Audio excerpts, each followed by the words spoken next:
6,371 kilometre size का जो आज धरती है ना, वो शायद आज से 4.5 करोड़ साल पहले ना, ये धरती का साइज़ कुछ ऐसा नहीं था। आज जो हम धरती देख रहे हैं ना, वो शायद आज से 4.5 करोड़ साल पहले ये धरती बिल्कुल भी ऐसा नहीं था।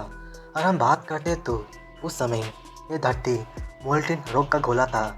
इसको सिनेस्टिया कहा जाता है। अगर हम बात करते तो उस समय इस धरती का साइज़ हमारे सोलार सिस्टम का जुपिटर प्लैनेट जितना ही बड़ा था।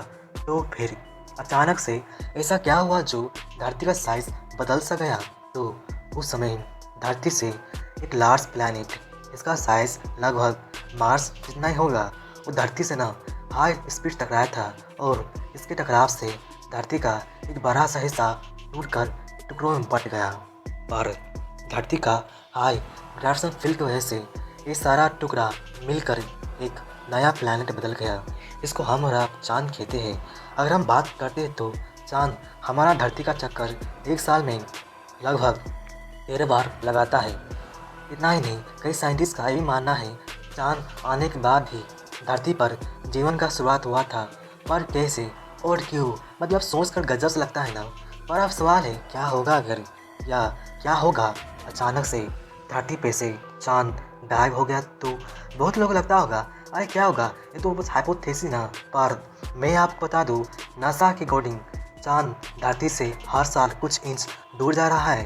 पर अभी हम मान लेते हैं चांद हमारे धरती से सब दिन के लिए दूर चला गया, तो क्या होगा।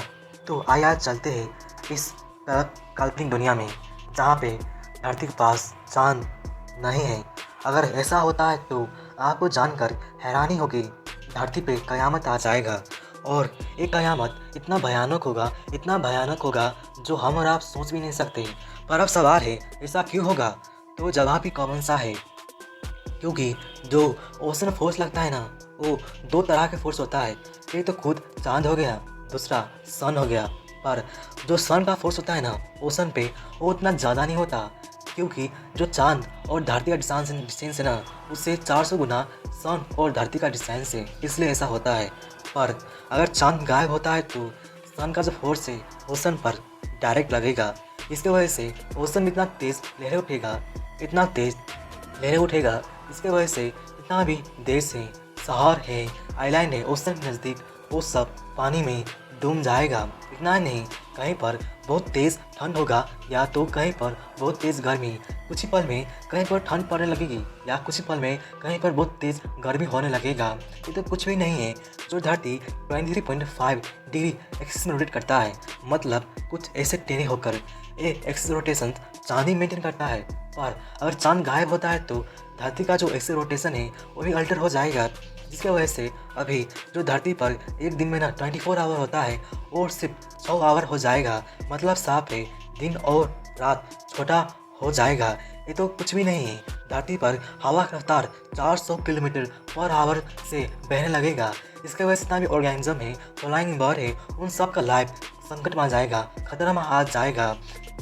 इस चेंजिंग क्लाइमेट में किसान खेती नहीं कर पाएगा। इसके वजह से हम इंसान भूख से मरने लगेंगे। मतलब साफ है मेरे दोस्त, अगर ऐसा होता है तो धरती का इकोसिस्टम है, जो इंसान का रिलेशन है इस इन्वायरमेंट से, जो हम जीते हैं, उन सब का बिहेवियर, लाइफ स्टाइल सब कंप्लीट चेंज हो जाएगा और हम इंसान इस बदलते हुए क्लाइमेट में जी नहीं पाएंगे। इस हम अंदाजा लगा सकते हैं अगर चांद गायब होता है तो धरती पर कितना बड़ा संकट हो सकता है। इससे हम सोच सकते हैं एक चांद धरती पे जीवन के लिए कितना बड़ा रोल प्ले करता है। अगर चांद गायब होता है तो धरती पे से इंसान का जीवन भी गायब हो सकता है। इतना इम्पोर्टेंट रोल है चांद का धरती पे। वाह यार।